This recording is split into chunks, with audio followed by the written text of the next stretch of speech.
EM Rapid 2022. I am Dr. Binu Bright, and today we'll be discussing about hypo and hypercalcemia. So as we all know, calcium is the most abundant mineral in the body, and in average size adult it comes to about 1 kilogram or about 15 grams per kilogram of body weight.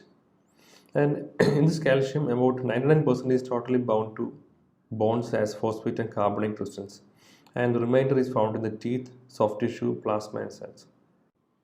The normal daily intake of calcium is 800 to 3000 milligrams, and of which one third is absorbed primarily in the small intestine by active absorption, and this is dependent on vitamin D3 levels. And the remaining two third is by a concentration dependent passive mechanism. The excretion of calcium is primarily by the stools, and the cell content of calcium in a normal physiology is about 10,000 times lower than plasma, and this gradient is maintained that way by different mechanisms like calcium ATPase, calcium specific channels, etc.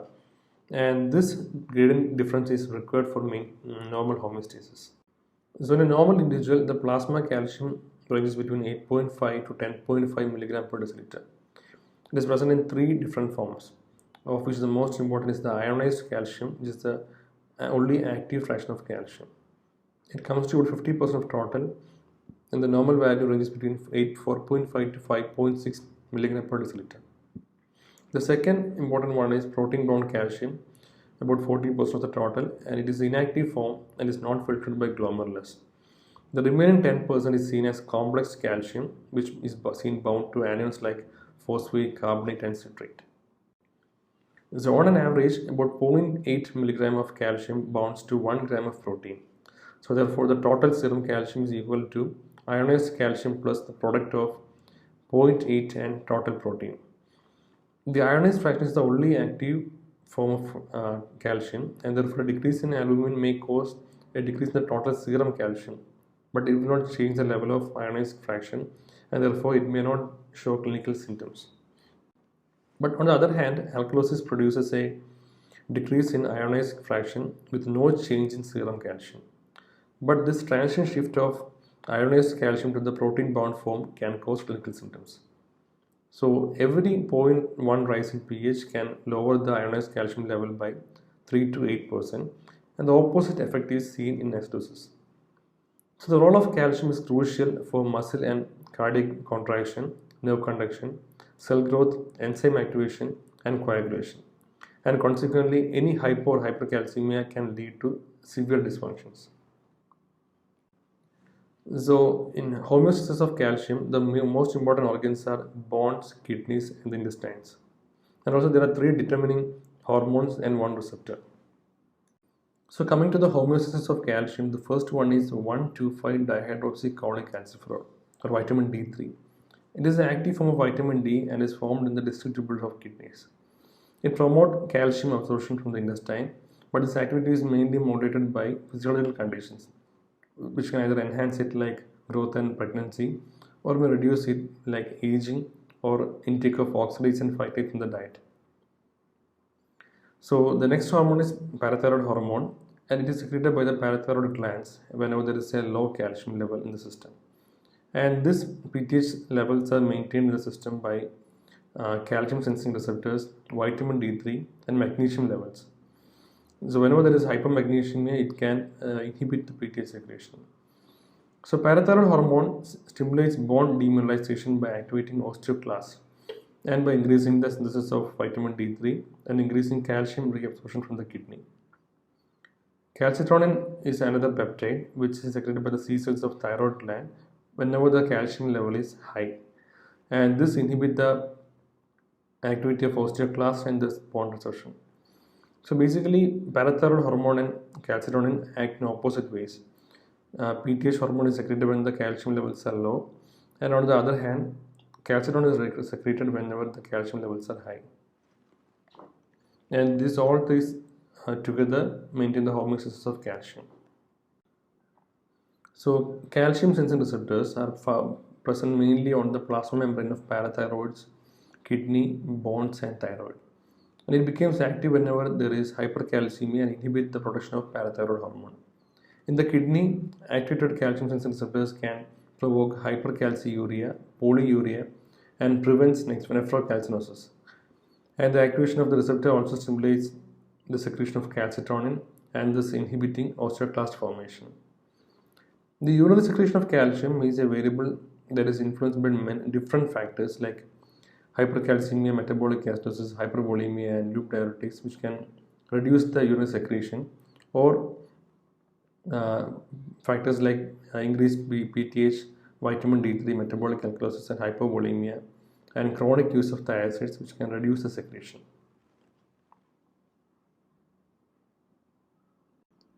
Now we will go to hypercalcemia. So we'll go through the subheadings: introduction, causes of hypercalcemia, clinical features, diagnosis, and treatment. Hypercalcemia is defined as ionized calcium level less than 4 mg per deciliter. So as we discussed earlier, the calcium level in the cells are much lower compared to the plasma, and this level is maintained as such by multiple mechanisms like different ion pumps and different levels of phosphates, cyclic adenosine monophosphate, etc. So whenever there is a process that interferes with the cell metabolism like sepsis or shock, it will tend to reduce the ionized calcium level, mainly by increasing the net movement of calcium across the cell membrane into the cytoplasm, mainly in the poorly functioning affected cells. So whenever there is an acute event like a sepsis or shock, this can cause clinically significant hypercalcemia. So causes of hypercalcemia can be discussed under two headings. There is decreased calcium absorption and increased calcium excretion or reduced bone resorption.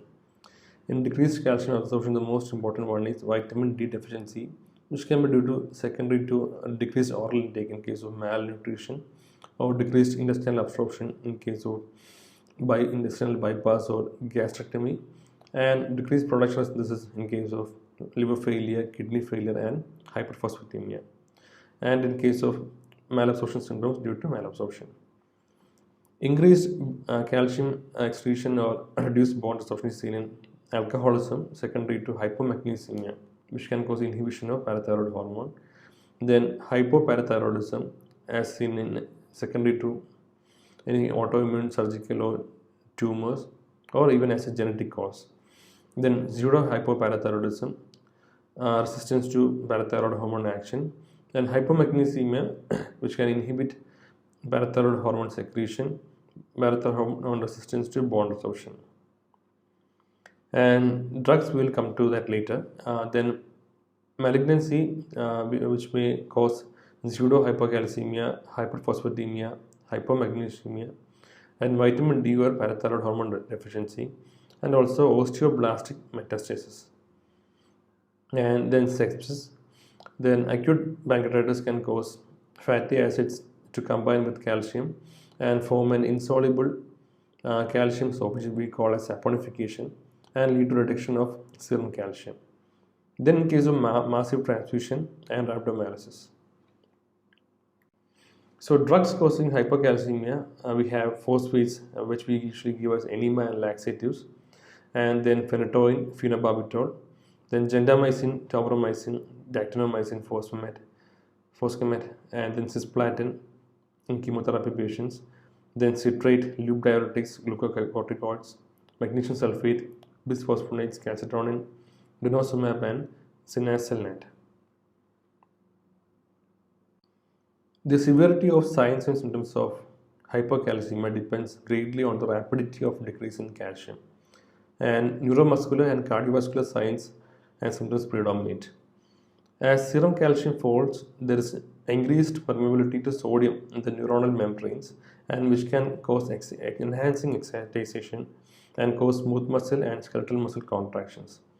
So irritability, confusion, dementia, extrapyramidal symptoms, seizures, and hallucinations may be seen as symptoms. A decreased ionized calcium can reduce the strength of myocardial contraction primarily by inhibiting relaxation. The most characteristic ECG finding in hypocalcemia is prolonged QTC interval. The T wave may be of normal width, but the ST segment is prolonged, which can finally cause a prolonged QTC interval. In case of very severe hypercalcemia, the T waves may show abnormalities that may mimic ischemia, and this finding is usually seen in hypercalcemia less than 6 mg per deciliter.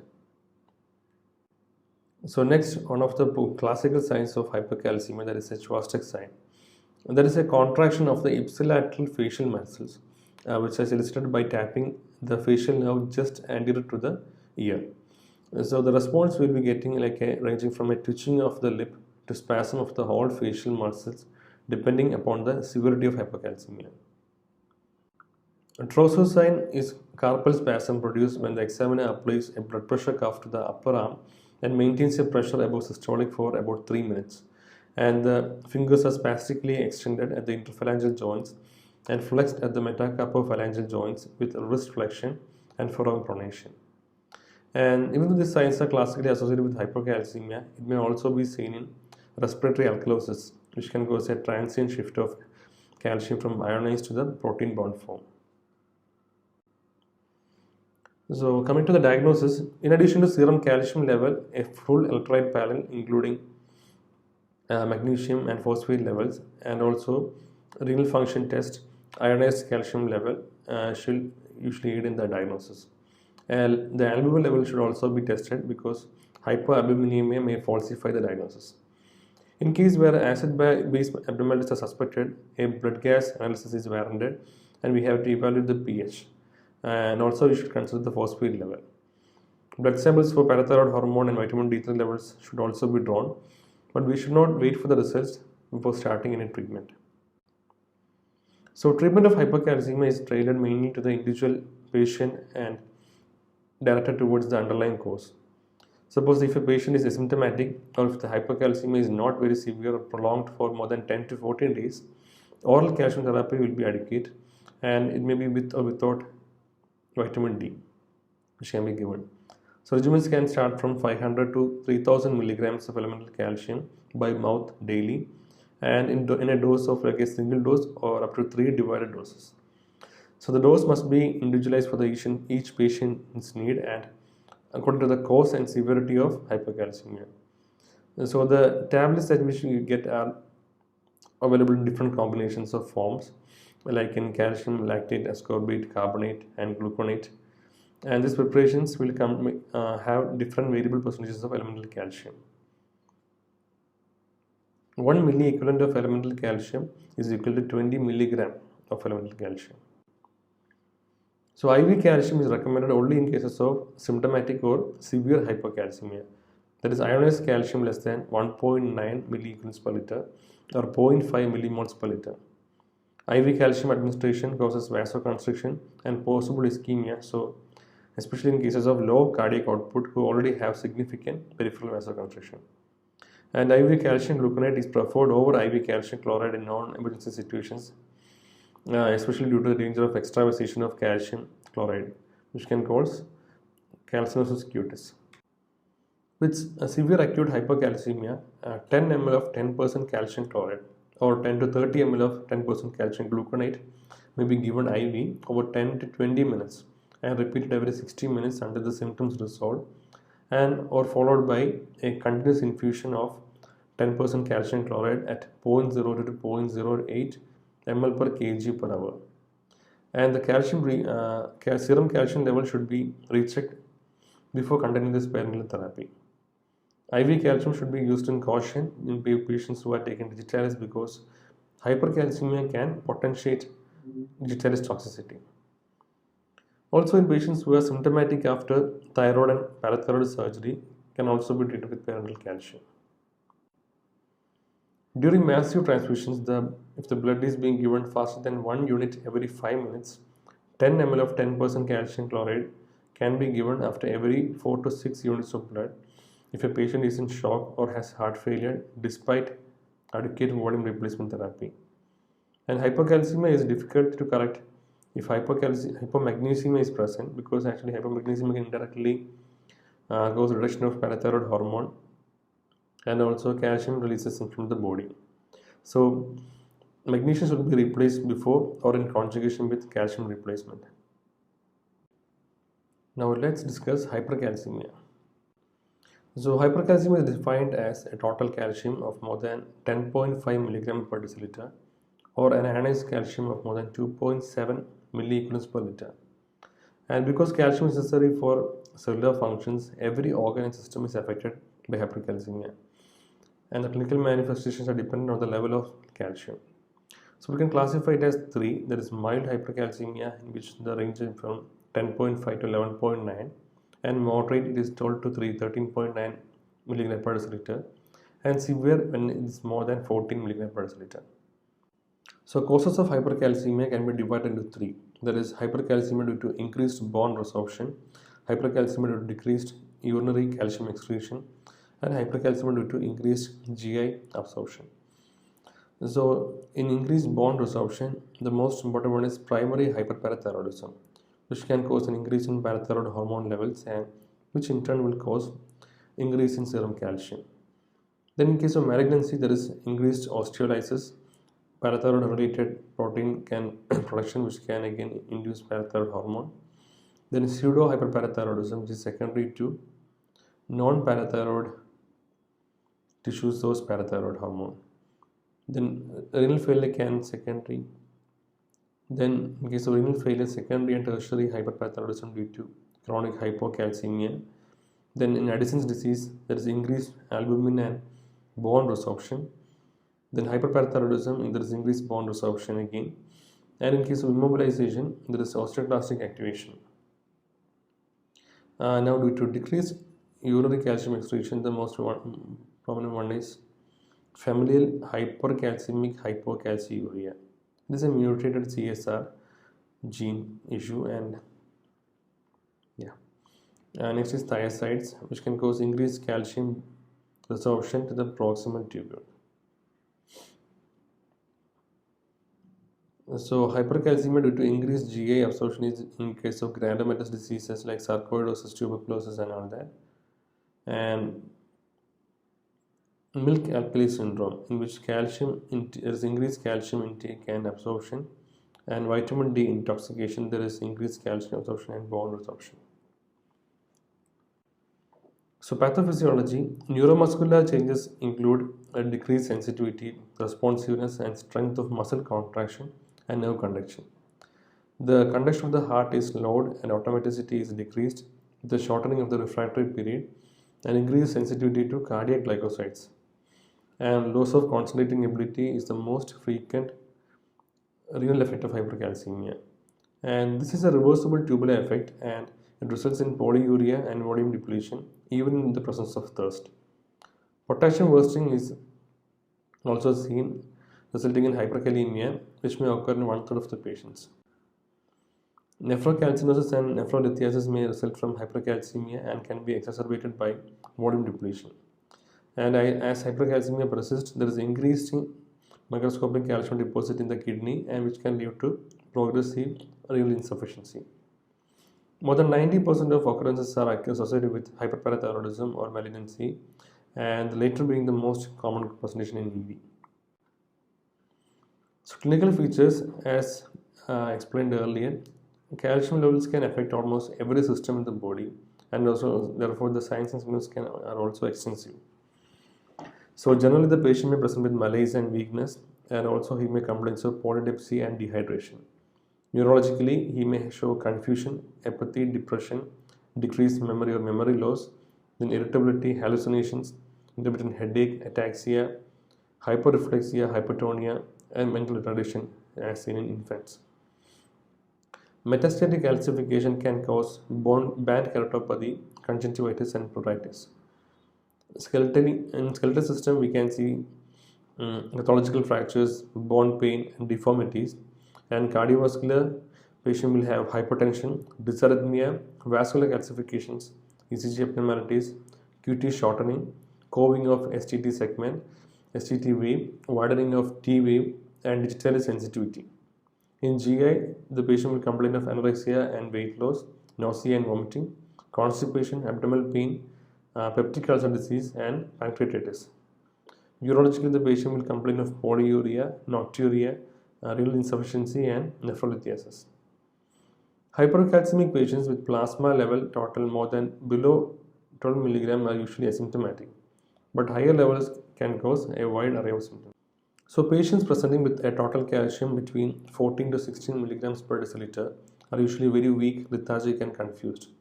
and they may complain of polyuria and polydipsia due to impaired renal tubular resorption of water and can result in volume depletion. And once the calcium goes above 15 milligrams per deciliter, it may cause somnolence, stupor, and even coma. A mnemonic can sometimes be used for the signs of symptoms of hypercalcemia, that is stones, bones, moans, and groans. Stones for renal calculi, bones for osteolysis, moans for psychiatric disorders, and groans for peptic ulcer disease, pancreatitis, and constipation. So hypercalcemia should be investigated in patients who have extensive metastatic bone disease, and particularly if the primary site involves breast, lungs, or kidneys. And in individuals who have a combination of symptoms like renal calculi, pancreatitis, and peptic ulcer disease. In ECG, the hypercalcemia may be associated with depressed ST segments, widened T waves, and shortening of ST segments and QT intervals.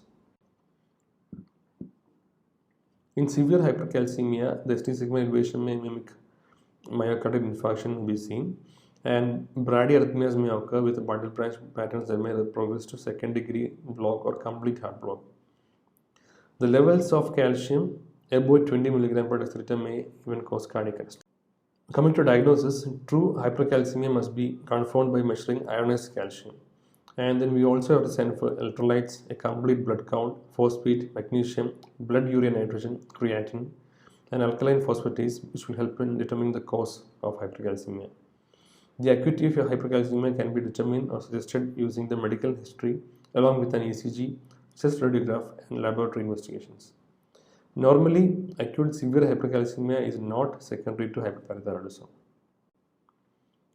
Malignancies, in particular lymphoma, leukemia, and metastatic bone cancer, are most common causes of severe acute hypercalcemia. A corrected calcium level should be calculated if albumin is not in the normal range, and the formula is corrected calcium in milligram per deciliter is equal to measured total calcium plus 0.8 into 4 minus serum albumin, which is mentioned in grams per deciliter, and in which the 4 represents an average normal albumin level.